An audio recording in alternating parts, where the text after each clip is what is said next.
He measured worlds not in miles, but in stress lines, where stone would crack, where steel would bow, where men would break. Upon a blasted ridge beneath a sky the color of iron, a figure stood motionless and listened to the mathematics of ruin. Artillery howled. Shockwaves rippled the dust like rain across a dead sea. He felt the rhythm of collapse in his bones and knew to the heartbeat when the fortress before him would fail. This was Perturabo, son of the Emperor, lord of the Iron Warriors, builder, breaker, broken. And as the walls in front of him buckled and fell, exactly as he had predicted, exactly as he had designed, he knew the oldest truth of his life. He was born to create wonders in a galaxy that only ever asked him to destroy. He came to the world of Olympia like a thunderbolt of fate, a child of star forges cast into the care of tyrants and towers. The city-state of Locus, all stone palaces and cliff-top citadels, took him in, and the warlord Damikos raised him as a trophy and a weapon.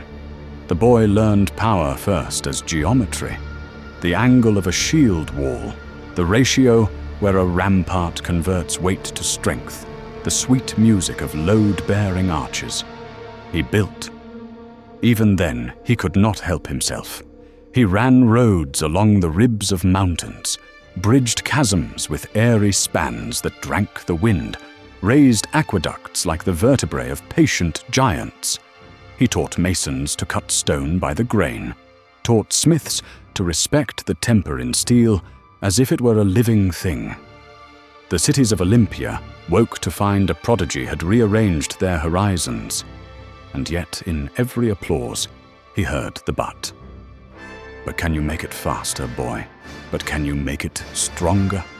But can you make it unbreakable? He could, he did, he would again. When the Emperor came, wreathed in gold and inevitability, the reunion of creator and creation should have been joy. Instead, it felt like being drafted into the mathematics of someone else's dream. Perturabo did not kneel in awe, he assessed. He saw a man building an empire of straight lines across a crooked universe and saying that it was good. The Emperor gave him a legion that matched his nature, the Iron Warriors. He sharpened them into a tool the galaxy had rarely seen, a machine of sieges and logistics, of patience that bled out cities, of guns arranged in harmonies that only he could hear. Where other legions sought glory in charges and banners, the Iron Warriors conquered by calculation. They learned to endure the hours between bombardments and to live in the shadow of their guns. Victories piled high.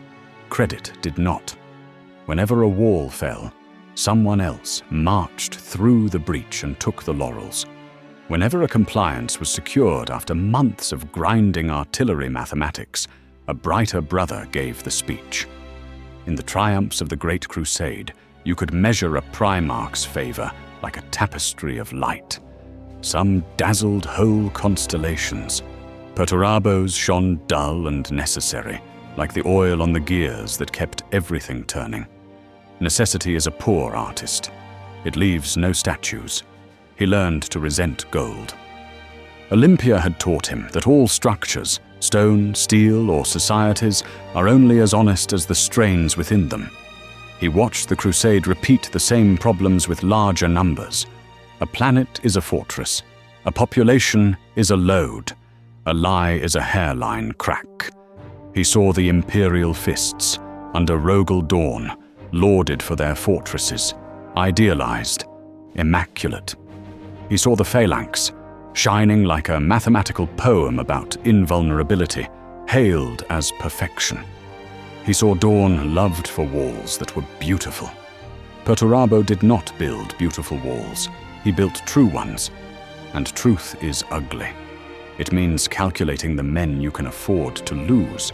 It means designing a defense to be sacrificed at the right moment, so the enemy's weight tears itself apart.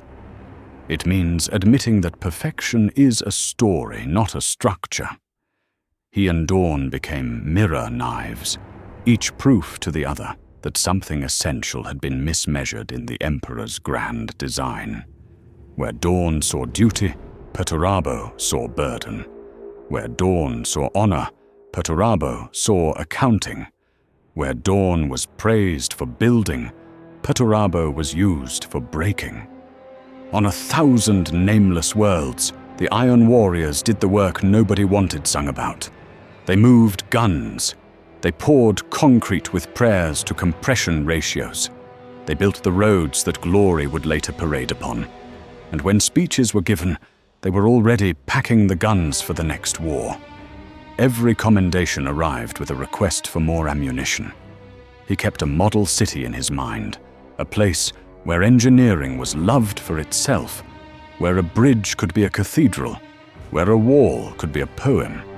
He called it by no name. He returned to it when the guns slept. He added another aqueduct, another plaza of shade, another unnecessary fountain. And then the vox would crackle, and the next siege would begin, and he would fold the model back into a corner of himself like a letter he could not afford to mail. Then came Isstvan V.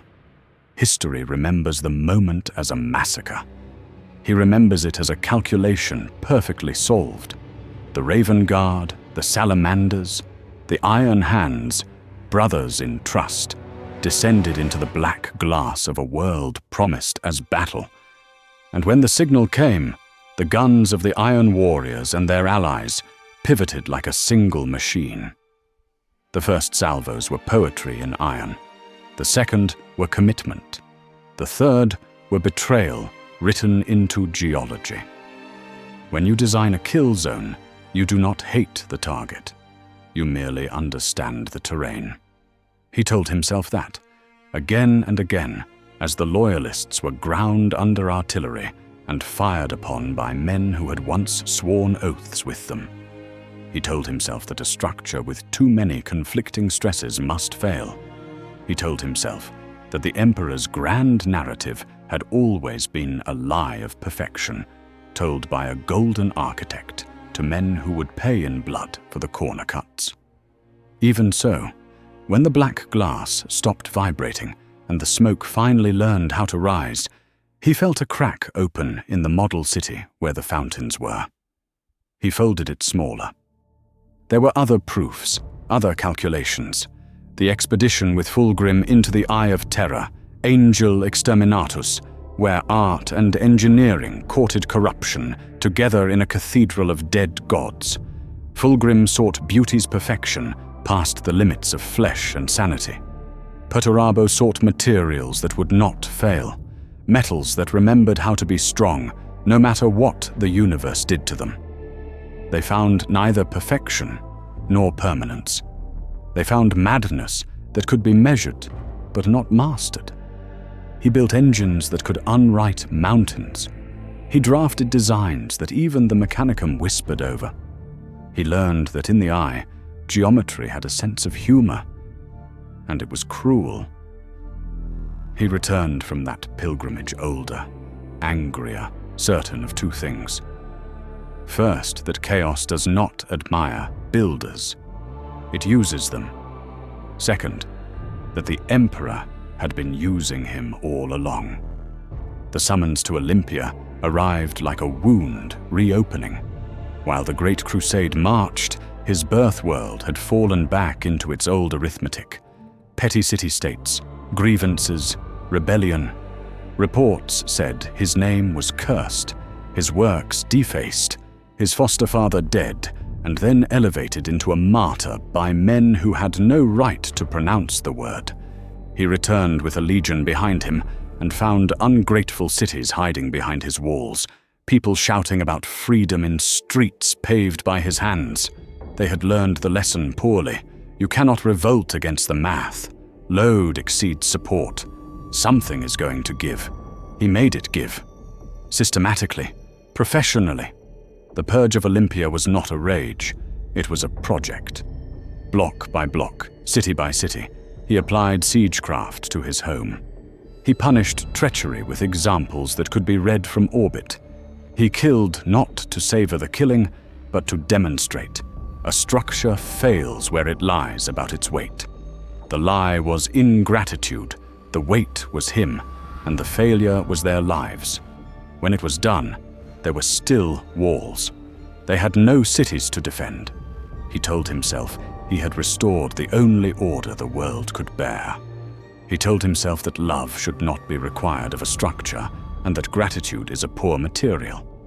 He folded the model city again, so small now it cut his finger as he hid it. After terror burned and the siege ended, after the emperor became legend on a throne even Perturabo would not design, there remained a conversation between two walls. The man who built beautiful defenses and the man who built true ones. The iron cage. He had heard the laughter for years. Quiet, public, weaponized. The fist's walls were art. His were function. Very well, he said. Let us be functional. He raised a labyrinth of fortresses that were not meant to be taken, but to be believed. He salted them with traps not to stop the imperial fists, but to measure them. He offered battle, not for victory, but for proof. The fists came. Dorn marched at the head of his sorrowed sons, hungry for absolution after the siege of terror, eager to bleed in a geometry they thought they understood. The iron cage closed.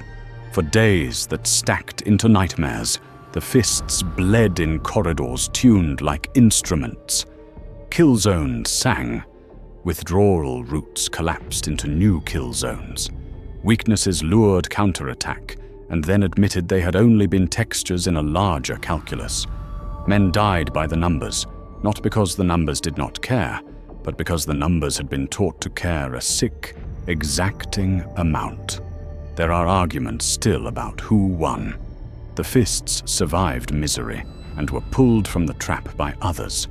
The Iron Warriors withdrew by design and by exhaustion. Perturabo did not measure it in flags. He measured it in the sound a myth makes when it buckles.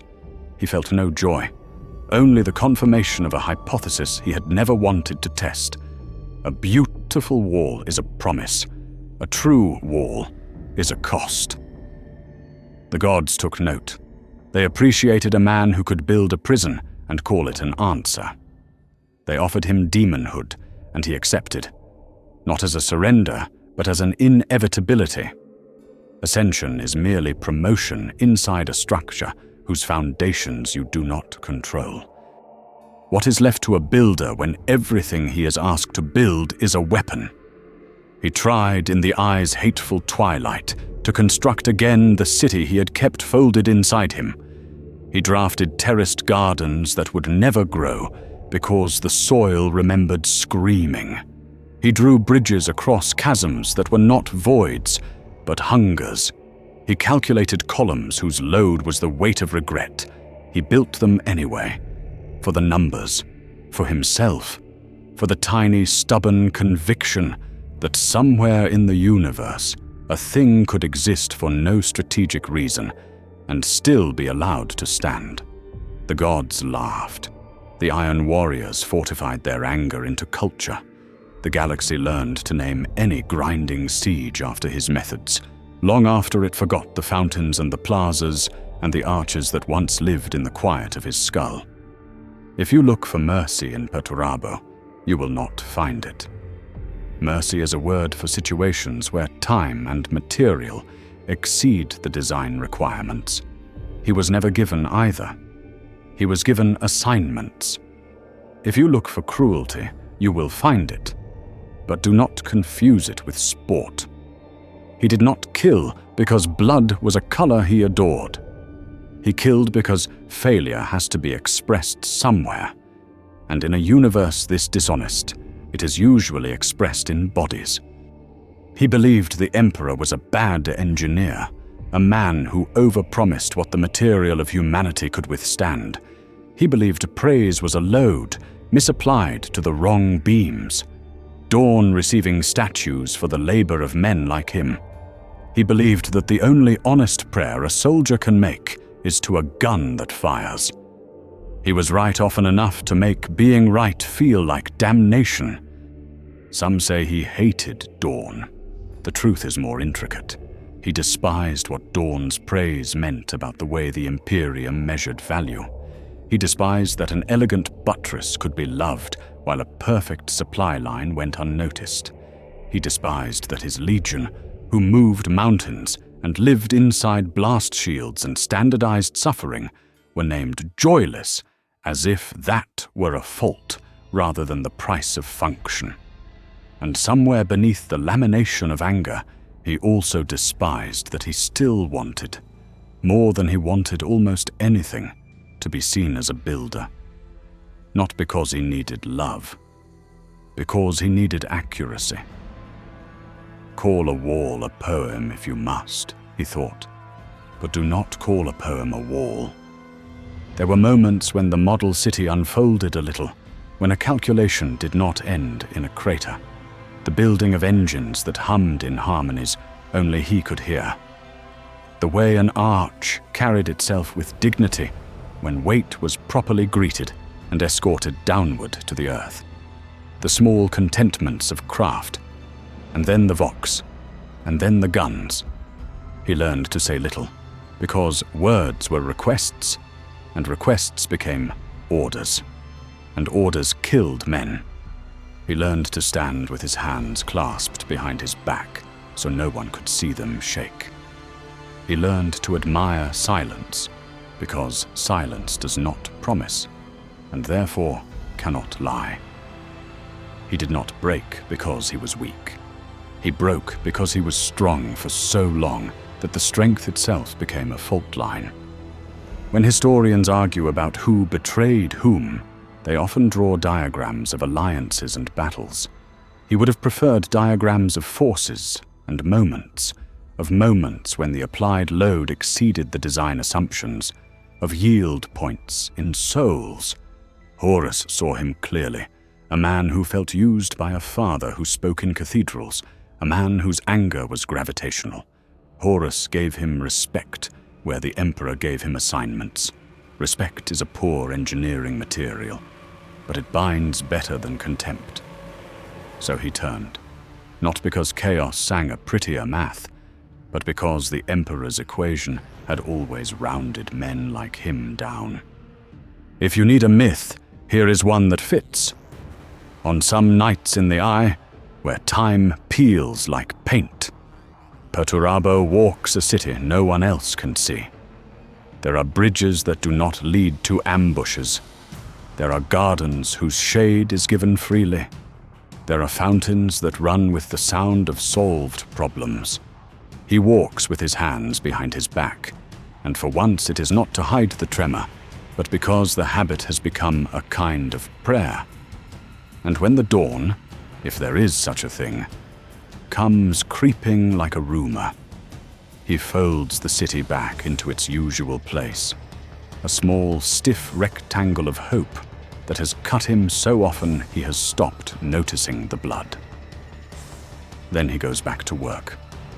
And what, at last, is the measure of Perturabo? He was a Primarch who created and could only destroy, not because his nature compelled it, but because his orders did. He built roads upon which other men were applauded for parading. He built breaches through which other men were applauded for charging. He built proofs, and the galaxy used them as weapons. He loved mathematics because it does not lie, and he hated praise because it does. He believed the emperor wrote poetry with numbers and then sent men to pay the difference.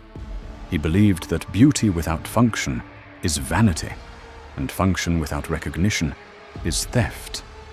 In the end, he proved that a structure can stand under immense load if the designer hates it enough to understand every way it might fail. He proved that a man can be as true as a wall and just as lonely. He proved that you can fold a city so small it fits behind your ribs and still feel its weight every time you breathe. Perturabo is remembered as the siege master. He should be remembered as the engineer. But history is a wall built to be admired, and he only ever built walls, to be honest. And so, the verdict is written in gun smoke and reinforced concrete. The Primarch who created and could only destroy